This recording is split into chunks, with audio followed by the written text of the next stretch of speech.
Assalamualaikum warahmatullahi wabarakatuh. Halo teman-teman semua, semoga teman-teman masih bersemangat ya untuk belajar. Pada hari ini, kita akan belajar bersama konsep dasar materi cahaya. Apa itu cahaya? Cahaya itu merupakan gelombang elektromagnetik yang dapat merambat tanpa zat perantara. Dengan cepat rambat cahaya itu 3 kali 10 pangkat 8 meter per sekon. Sifat-sifat cahaya itu antara lain yang pertama, cahaya dapat mengalami pemantulan atau refleksi. Yang kedua, cahaya dapat mengalami pembiasan atau refraksi. Yang ketiga, cahaya dapat mengalami pelenturan atau difraksi. Yang keempat, cahaya dapat dipadukan atau dijumlahkan, atau istilah lainnya itu adalah interferensi. Yang kelima, cahaya itu dapat diuraikan atau dispersi. Yang keenam, cahaya itu dapat diserap arah getarnya atau polarisasi. Yang ketujuh, cahaya itu dapat bersifat sebagai gelombang dan partikel. Oke, yang akan kita bahas yang pertama itu terkait dengan pemantulan cahaya. Pemantulan cahaya itu ada dua macam. Yang pertama, pemantulan baur atau pemantulan difus, dan yang kedua itu adalah pemantulan teratur. Oke, kita akan coba bahas satu per satu. Yang pertama terlebih dahulu yaitu pemantulan baur atau pemantulan difus. Pemantulan baur atau pemantulan difus itu terjadi pada permukaan pantul yang tidak rata atau kasar. Misalnya itu pada dinding atau pada kayu. Ketika suatu berkas cahaya mengenai permukaan pantul yang tidak rata, maka cahaya itu akan dipantulkan dengan arah yang tidak teratur. Pemantulan baur itu dapat mendatangkan keuntungan, antara lain yang sering kita jumpai dalam kehidupan sehari-hari itu. Yang pertama, tempat yang tidak terkena cahaya secara langsung itu masih terlihat terang. Yang kedua, berkas cahaya pantul dari pemantulan baur itu tidak menyilaukan. Oke, teman-teman bisa perhatikan gambar berikut ya, gambar terkait dengan pemantulan baur ya. Di sini ketika suatu berkas cahaya mengenai permukaan pantul yang tidak rata atau kasar, maka cahaya akan dipantulkan dengan arah yang tidak teratur ya. Teman-teman bisa cermati di sini arah dari sinar pantulnya itu adalah tidak teratur. Oke, selanjutnya yang kedua kita akan membahas pemantulan teratur. Pemantulan teratur itu terjadi pada permukaan pantul yang rata atau licin. Ketika suatu berkas cahaya mengenai permukaan pantul yang rata, maka seluruh cahaya yang datang itu akan dipantulkan dengan arah yang teratur. Pemantulan teratur itu sifatnya itu menyilaukan. Dan ukuran bayangan yang terbentuk ya itu sesuai dengan ukuran bendanya. Contoh dari pemantulan teratur yang sering kita jumpai itu adalah pemantulan pada cermin ya. Teman-teman bisa cermati gambar berikut ya, gambar dari pemantulan teratur. Ketika ada suatu berkas cahaya mengenai permukaan pantul yang rata atau licin, maka teman-teman bisa perhatikan seluruh cahaya itu akan dipantulkan dengan arah yang teratur. Oke, semoga bisa dipahami ya. Selanjutnya kita masuk ke hukum pemantulan cahaya. Teman-teman coba perhatikan gambar berikut ya, gambar hukum pemantulan cahaya. Ya, hukum pemantulan cahaya atau hukum Stanleyus pada pemantulan cahaya itu yang pertama, sinar datang. Ya, ini sinar datang, garis normal, dan sinar pantul itu terletak pada satu bidang datar. Yang kedua, sudut datang atau I ya, sudut datang di sini I itu besarnya sama dengan sudut pantul atau R. Ya. Sudut datang I itu sama dengan sudut pantul R. Sudut datang itu adalah sudut yang dibentuk oleh sinar datang dengan garis normal. Sedangkan sudut pantul itu adalah sudut yang dibentuk oleh sinar pantul dengan garis normal. Oke, Setelah mempelajari hukum pemantulan cahaya, kita masuk pada pemantulan di cermin datar, ya. Cermin datar itu adalah cermin yang permukaan pantulnya berupa sebuah bidang datar. Jalannya sinar pada cermin datar itu, coba teman-teman perhatikan gambar berikut ya. Ya, di sini ada sebuah benda ya, tingginya itu H ya. Benda tersebut diletakkan di depan cermin datar. Maka bayangan dari cermin datar, pemantulan pada cermin datar, bayangannya di sini tingginya adalah H aksen. Jarak dari benda ke cermin datar tersebut adalah P, dan jarak bayangan ke cermin datar itu adalah Q. Teman-teman bisa cermati di sini bahwa jarak benda ya dengan jarak bayangan itu besarnya sama. Ya, jadi di sini sifat bayangan yang terbentuk pada cermin datar yang pertama, jarak bayangan ke cermin itu sama dengan jarak benda ke cermin. Ya, jarak bayangan ke cermin di sini Q itu sama dengan jarak benda ke cermin P. Yang kedua, tinggi bayangan itu sama besarnya dengan tinggi bendanya ya. Di sini tinggi bayangannya H aksen, tinggi bendanya adalah H ya. Tinggi bayangan sama dengan tinggi benda. Selanjutnya, bayangannya itu bersifat maya, tegak, dan terletak di belakang cermin ya. Teman-teman bisa perhatikan di sini bayangannya itu terletaknya di belakang cermin ya. Ini teman-teman bisa lihat bendanya di depan cermin, bayangannya di belakang cermin ya. Sifatnya adalah maya dan tegak. Seperti itu. Ini adalah sifat bayangan yang terbentuk pada cermin datar. Oke. Jika dua buah cermin datar disusun sehingga membentuk sudut alfa, maka akan diperoleh beberapa buah bayangan. Banyaknya bayangan yang terbentuk antara dua cermin datar itu dinyatakan dengan persamaan N itu sama dengan 360 derajat dibagi alfa, kemudian dikurangi 1, di mana N-nya itu adalah banyaknya bayangan yang terbentuk, dan alfanya itu sudut yang diapit oleh kedua cermin datar. Ya, semisal contoh, ada dua buah cermin datar yang membentuk sudut 60 derajat ya. Berarti di sini alfanya 60 derajat. Maka menurut teman-teman kira-kira berapa banyaknya bayangan yang terbentuk? Ya, di sini kita bisa menggunakan rumus ini. Berarti N, banyaknya bayangan yang terbentuk itu sama dengan 360 derajat dibagi dengan alfanya adalah 60. 360 dibagi 60 itu adalah 6. 6 kemudian kita kurangi 1. Jadi ketemu N-nya sama dengan 5. Ya, jadi banyaknya bayangan yang terbentuk oleh dua buah cermin datar yang membentuk sudut 60 derajat itu adalah 5 buah ya. Oke.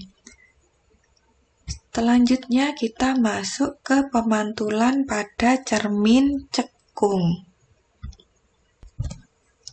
Cermin cekung itu adalah cermin di mana bagian yang memantulkan cahaya itu permukaannya berupa cekungan yang merupakan bagian dalam dari suatu bola. Cermin cekung itu bersifat mengumpulkan sinar pantul atau istilah lainnya itu adalah konvergen. Ketika sinar-sinar sejajar dikenakan pada cermin cekung, maka sinar pantulnya itu akan berpotongan pada satu titik. Teman-teman bisa cermati gambar ya, gambar berikut ya. Di sini ada cermin cekung ya. Sebelah sini ini adalah depan cerminnya, terus yang di sini adalah bagian belakang cerminnya ya. Di sini ini ada titik O ya. Titik pusat optiknya dari cermin cekungnya. Terus di sini ada F, ini titik fokus, dan M ini adalah pusat kelengkungan cerminnya. Oke.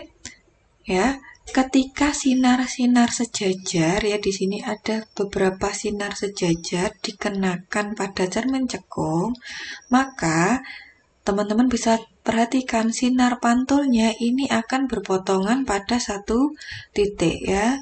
Teman-teman bisa perhatikan ya, di sini sinar pantulnya berpotongan pada satu titik, sehingga di sini sifat dari cermin cekung itu adalah mengumpulkan sinar pantul atau istilah lainnya konvergen ya. Untuk pembagian ruang pada cermin cekung ya, teman-teman bisa perhatikan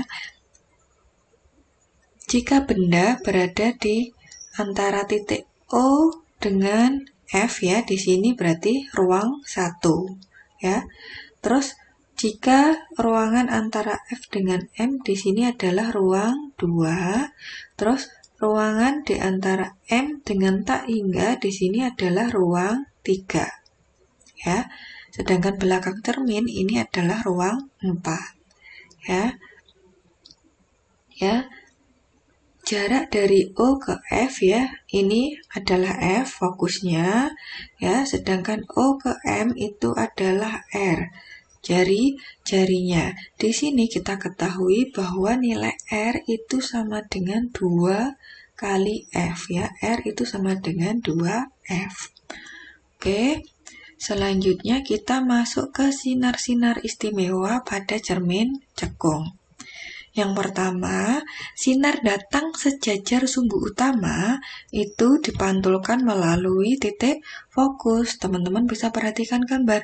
Sinar datang sejajar sumbu utama, maka akan dipantulkan melalui titik fokus. Oke, yang kedua, sinar datang melalui titik fokus itu akan dipantulkan sejajar sumbu utama. Sinar datang melalui titik fokus, perhatikan gambar, maka akan dipantulkan sejajar sumbu utama. Yang ketiga, sinar datang melalui pusat kelengkungan cermin, maka akan dipantulkan melalui titik itu juga ya. Sinar datang yang melalui pusat kelengkungan cermin atau M ya, maka ini akan dipantulkan melalui titik M itu juga. Oke, sekarang kita masuk ke sifat bayangan pada cermin cekung ya. Bila benda di ruang 1 ya, benda berada di antara titik O dan F, maka bayangannya itu ada di ruang 4 di belakang cermin, dan sifat bayangannya itu adalah maya, tegak, diperbesar.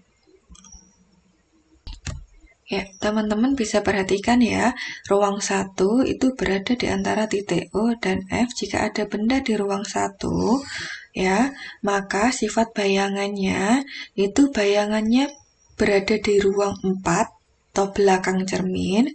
Sifat bayangannya itu adalah maya,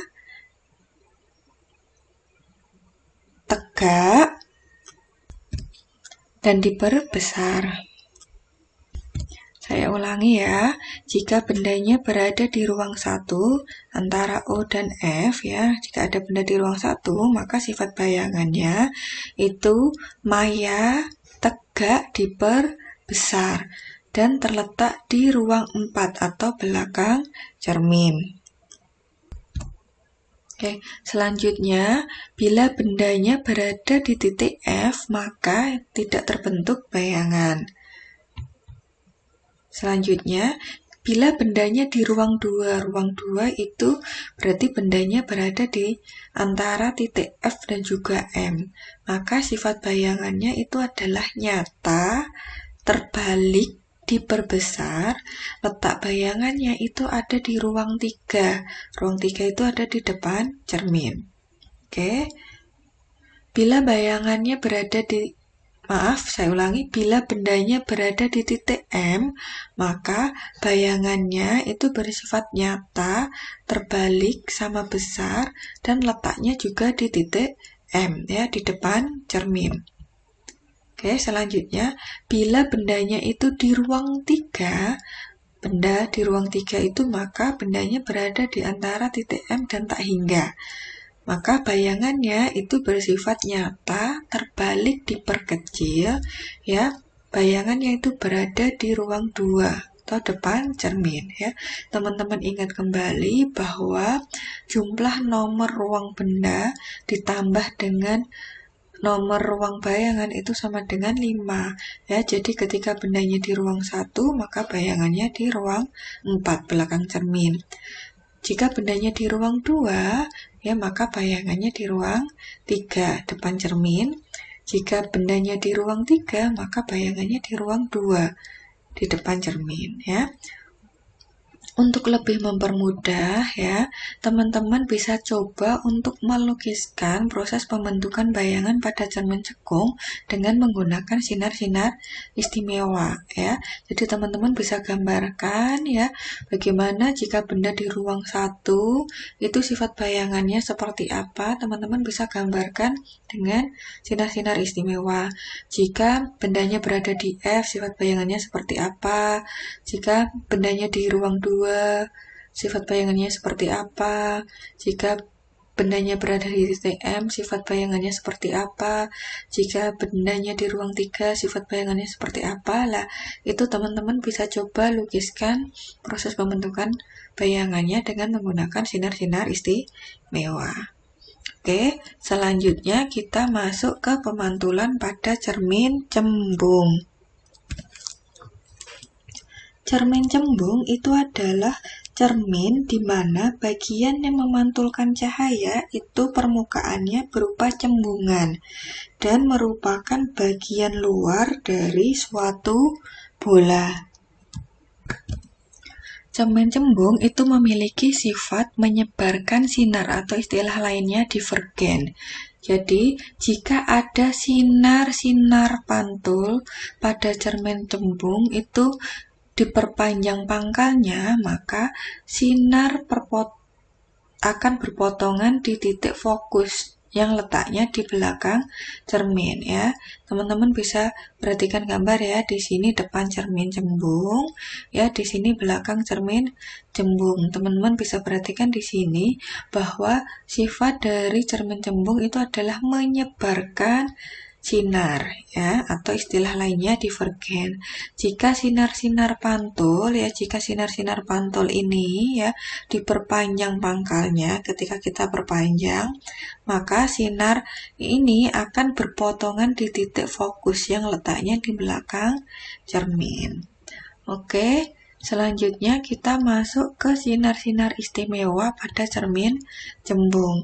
Yang pertama, sinar datang sejajar sumbu utama itu akan dipantulkan seolah-olah berasal dari titik fokus ya. Teman-teman bisa perhatikan gambar, sinar datang sejajar sumbu utama ini akan dipantulkan seolah-olah berasal dari titik fokus.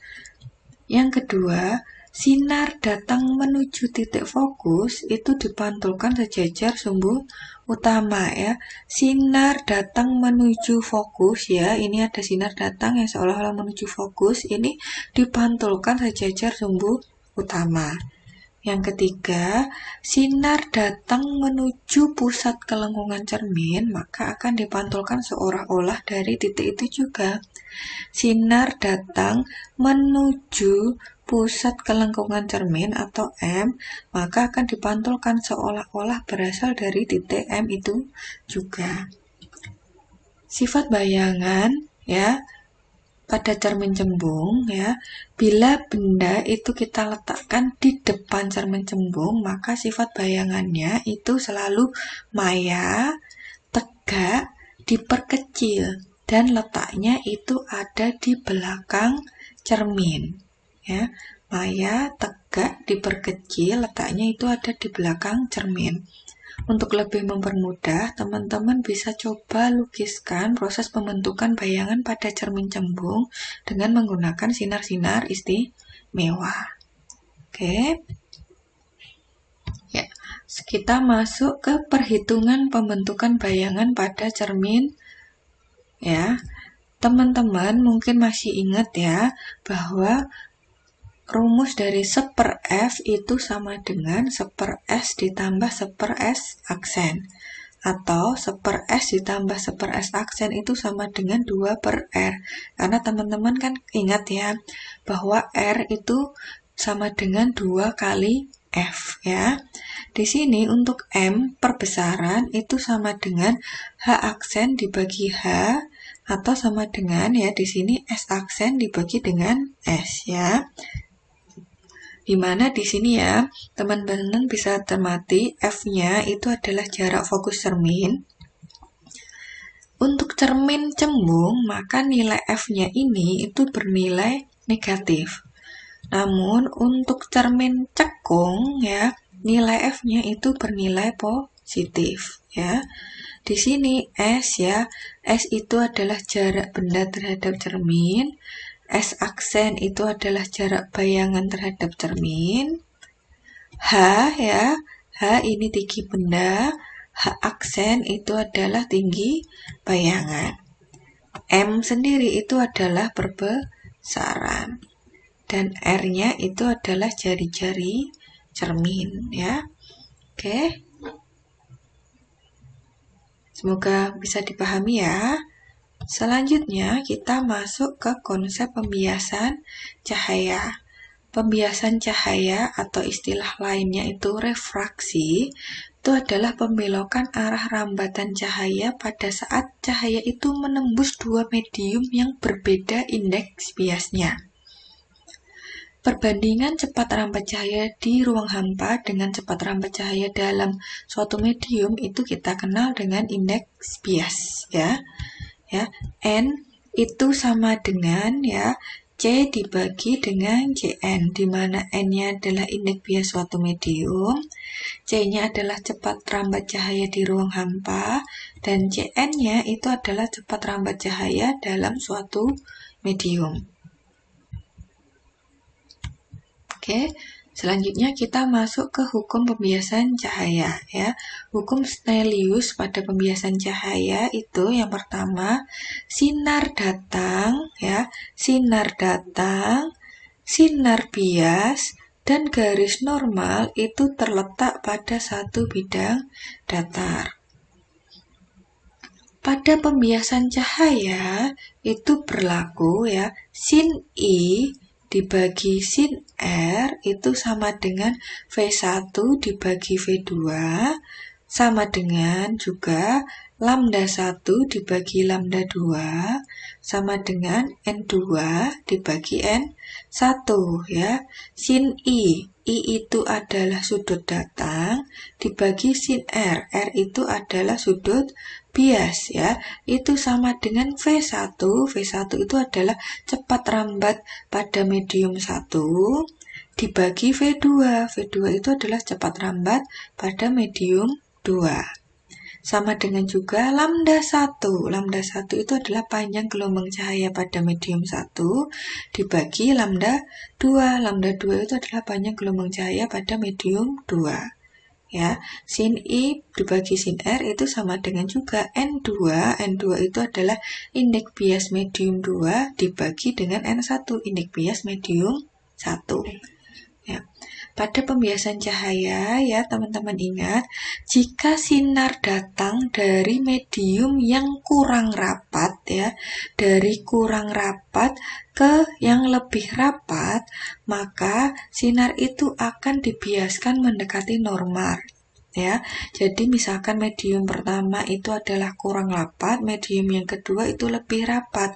Jadi jika sinar datang itu dari medium yang kurang rapat ke medium yang lebih rapat, maka sinar itu akan dibiaskan mendekati normal ya. Contohnya seperti pada gambar ini, mendekati garis normal.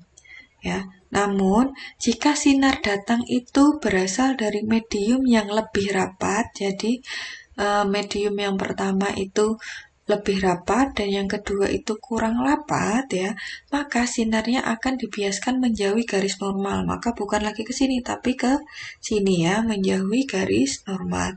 Jika sinar datang dari medium yang lebih rapat menuju medium yang kurang rapat, maka sinarnya itu akan dibiaskan menjauhi garis normal. Selanjutnya, jika sinar datang itu tegak lurus dengan bidang batas ya, jika tegak lurus dengan bidang batas, maka tidak dibiaskan, akan tetapi sinar tersebut akan diteruskan. Oke, selanjutnya kita ke lensa ya. Apa itu lensa? Lensa itu adalah benda bening yang dibatasi oleh dua permukaan berdasarkan bentuk permukaannya. Ya, lensa ya itu dibedakan, itu ada 6 macam ya. Teman-teman bisa perhatikan gambar ya. Yang bagian A di sini, yang bagian atas itu ada yang pertama itu lensa cembung rangkap atau biconvex. Terus ini yang tengah itu adalah lensa cembung cekung atau konkav convex.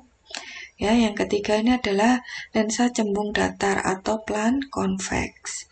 Ini yang bagian B, yang bagian bawah. Ini ya, yang pertama lensa cekung rangkap atau bikonkav ya. Yang tengah ini adalah lensa cekung cembung atau konvex konkav. Dan yang terakhir ini adalah lensa cekung datar atau plan konkav ya. Ini adalah gambar dari berbagai jenis lensa ya. Oke, selanjutnya kita masuk ke pembiasan cahaya pada lensa cembung ya. Sinar-sinar istimewa pada lensa cembung ya. Teman-teman bisa sambil perhatikan gambar. Yang pertama, sinar datang sejajar sumbu utama ya. Di sini sinar datang sejajar sumbu utama ini dibiaskan melalui titik fokus ya. Ini pembiasannya melalui titik fokus. Yang kedua, sinar datang melalui pusat optik ya. Sinar datang melalui pusat optik, ini yang kedua, pusat optik di sini ini tidak dibiaskan tapi diteruskan. Yang ketiga, sinar datang melalui titik fokus dibiaskan sejajar sumbu utama. Yang ketiga ini sinar datang melalui titik fokus, ini titik fokus, maka akan dibiaskan sejajar sumbu utama. Ya, inilah sinar-sinar istimewa pada lensa cembung. Oke, sekarang kita masuk ke sifat bayangan pada lensa cembung ya. Bila bendanya itu berada di antara titik O dan F ya. Bila bendanya berada di antara titik O dan F, maka bayangannya itu bersifat maya, tegak, diperbesar. Letaknya ini sepihak dengan bendanya dari lensa atau letaknya itu di depan lensanya ya. Ya, jika bendanya itu di antara titik O dan F ya, di depan lensa ya, maka bayangan yang terbentuk itu nanti bersifat maya, tegak, diperbesar, letaknya itu juga di depan lensa ya, sepihak dengan letak bendanya dari lensanya. Oke, yang kedua, bila benda berada di F, maka tidak terbentuk bayangan. Yang ketiga, bila bendanya berada di antara F dan 2F ya. Jika bendanya itu berada di antara F dan 2F atau F dan M ya, istilahnya seperti itu, maka bayangannya itu bersifat nyata, terbalik, diperbesar, letaknya itu tidak sepihak dengan benda terhadap lensa. Berarti di sini letaknya itu ada di belakang lensa ya. Jika benda di antara F dan 2F atau di antara F dan M ya, berarti ini ada di depan lensa, maka bayangannya nanti letaknya itu ada di belakang lensa dan sifatnya itu nyata, terbalik, diperbesar. Terus selanjutnya, bila bendanya berada di 2F atau bendanya berada di M ya, maka bayangannya itu nanti bersifat nyata, terbalik, sama besar. Berada di titik 2F juga yang berlainan pihak dengan bendanya. Berarti di sini letaknya ada di titik 2F atau titik M yang berada di belakang lensa ya. Semisal di sini bendanya di F ya, di depan lensa, maka bayangannya nanti juga di 2F tapi di belakang lensa. Sifat bayangannya adalah nyata, terbalik, sama besar. Oke, selanjutnya, bila bendanya berada di antara 2F dan tak hingga. Ya, bila bendanya berada di antara 2F atau M ya, dan tak hingga, maka bayangannya itu nanti bersifat nyata, terbalik, diperkecil, dan berada berlainan pihak dengan benda bayangannya terhadap lensa, berarti letaknya bayangan itu ada di belakang lensa ya. Saya ulangi lagi, jika bendanya itu berada di antara 2F atau M ya, dan tak hingga, maka bayangannya itu nanti letaknya ada di belakang lensa, sifatnya itu adalah nyata, terbalik, diperkecil ya. Untuk memperjelas ya, teman-teman bisa coba lugiskan proses pembentukan bayangan pada lensa cembung ini dengan menggunakan sinar-sinar istimewa, biar nanti teman-teman bisa semakin paham ya. Oke, selanjutnya kita masuk ke pembiasan pada lensa cekung ya. Kita mulai dengan sinar-sinar istimewa pada lensa cekung ya. Sinar datang sejajar sumbu utama itu akan dibiaskan seolah-olah berasal dari titik fokus. Yang kedua, sinar datang melalui pusat optik itu tidak dibiaskan, tetapi kan diteruskan. Yang ketiga, sinar datang seolah-olah menuju titik fokus itu dibiaskan sejajar sumbu utama ya.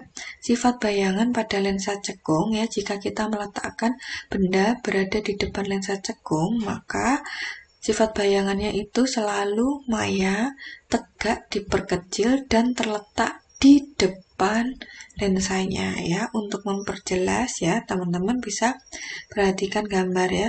Jika di sini ada objek ya, letaknya di depan lensa cekung, ini lensa cekung, maka sifat bayangannya teman-teman bisa lihat di sini ketika kita menguraikan, melukiskan dengan sinar-sinar istimewanya ya.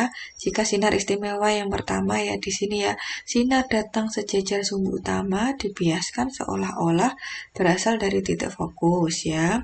Yang kedua, sinar datang melalui pusat optik ya. Sinar datang melalui pusat optik ini tidak dibiaskan tapi diteruskan. Yang ketiga, sinar datang seolah-olah menuju titik fokus ya. Sinar datang seolah-olah menuju titik fokus ini akan dibiaskan sejajar sumbu utama. Dan ketika kita lihat ya, ini perpotongan perpanjangan dari sinar-sinar biasnya ya. Ini terbentuk bayangan ya, di sini image ya. Bayangannya letaknya tetap di depan lensa, sifat bayangannya adalah maya, tegak, dan diperkecil. Oke. Sekarang kita masuk perhitungan pembentukan bayangan pada lensa ya. Teman-teman mungkin masih ingat ya, pada lensa tipis itu ya, 1/f ya itu sama dengan n-1 ya, kali 1/r1 dikurangi 1/r2 ya. Atau rumus ini teman-teman sudah familiar sekali, pada cermin pun kita gunakan ya, 1/s ditambah 1/s aksen itu sama dengan 1/f ya. Di sini F-nya jarak fokus ya, S-nya itu jarak benda, S aksennya jarak bayangan, R1, R2 itu jari-jari kelengkungannya ya.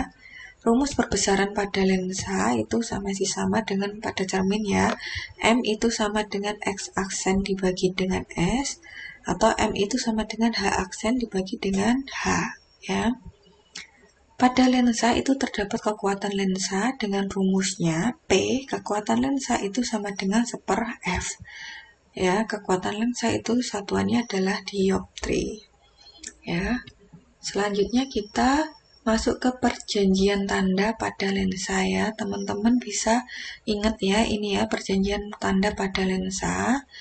S itu bernilai positif jika bendanya nyata. Benda nyata itu jika terletak di depan lensa. S itu bernilai negatif jika bendanya maya. Benda maya itu benda yang berada di belakang lensa ya. S aksen ya, bayangan itu bernilai positif jika bayangannya nyata atau terletak di belakang lensa. S aksen itu bernilai negatif jika bayangannya maya atau terletak di depan lensa. R1 dan R2 itu bernilai positif jika pusat kelengkungannya itu di belakang lensa. R1 dan R2 itu bernilai negatif jika pusat kelengkungannya itu ada di depan lensa. F itu bernilai positif jika lensanya adalah lensa cembung, dan F itu bernilai negatif jika lensanya adalah lensa cekung ya. Ini adalah perjanjian tanda pada lensa ya, teman-teman bisa ingat. Oke, selanjutnya kita masuk ke contoh soal ya, latihan soalnya. Yang pertama, seberkas sinar datang pada permukaan cermin membentuk sudut 30 derajat terhadap permukaan cermin. Tentukan besar sudut pantulnya ya, teman-teman gampang ini bisa dicoba. Yang kedua, sebuah benda terletak di antara dua cermin datar yang membentuk sudut sebesar 90 derajat. Tentukan banyaknya bayangan yang terjadi. Ini juga mudah, teman-teman bisa coba. Yang ketiga, sebuah benda diletakkan 10 cm di depan cermin cekung. Jika jarak fokus cermin tersebut 6 cm, maka tentukan jarak bayangan yang dibentuk dan sebutkan sifat-sifatnya. Ya, ini untuk mempermudah teman-teman juga bisa bantu dengan melukiskan bayangannya ya, menggunakan sinar-sinar istimewa. Oke, soal yang keempat. Sebuah cermin cembung memiliki jari-jari kelengkungan 30 cm. Jika benda diletakkan pada jarak 10 cm di depan cermin, maka berapakah jarak bayangan benda tersebut? Dan sebutkan pula sifat-sifatnya. Ya, untuk soal nomor 4 ini untuk mempermudah, ya teman-teman juga bisa bantu dengan melukiskan proses pembentukan bayangan pada cermin cembungnya. Ya, soal nomor 5, perhatikan gambar ya. Sifat bayangan ya, benda P, di sini ada benda P terletak di antara titik M dan tak hingga ya. Maka sifat bayangan benda P yang dihasilkan oleh cermin tersebut itu seperti apa ya? Teman-teman bisa bantu dengan melukiskan proses pembentukan bayangannya menggunakan sinar-sinar istimewa terlebih dahulu untuk menjawabnya ya. Oke, selanjutnya soal nomor 6. Sebuah benda setinggi 1 cm diletakkan di depan lensa cembung pada jarak 3 cm. Jika fokus lensanya adalah 2 cm, maka tentukan yang A, jarak bayangan, yang kedua B, perbesaran, C, tinggi bayangan, D, sifat bayangan, dan E, lukislah proses pembentukan bayangannya. Soal nomor 7, sebuah benda setinggi 1 cm berada di depan lensa cekung dengan fokus 2 cm. Jika jarak benda 4 cm, maka tentukanlah A, jarak bayangan, B, perbesarannya, C, tinggi bayangannya, D, sifat bayangannya, dan E, lukiskan proses pembentukan bayangannya ya. Di sini ada beberapa contoh latihan soal ya. Ada 7 soal. Teman-teman bisa coba kerjakan ya untuk menguji pemahaman konsep teman-teman, apakah teman-teman sudah paham atau belum terkait dengan konsep materi cahaya ya. Oke. Mungkin cukup sekian yang dapat saya sampaikan ya. Semoga video ini bermanfaat, penjelasan saya bisa mudah dipahami dan juga bisa bermanfaat. Terima kasih. Wassalamualaikum warahmatullahi wabarakatuh.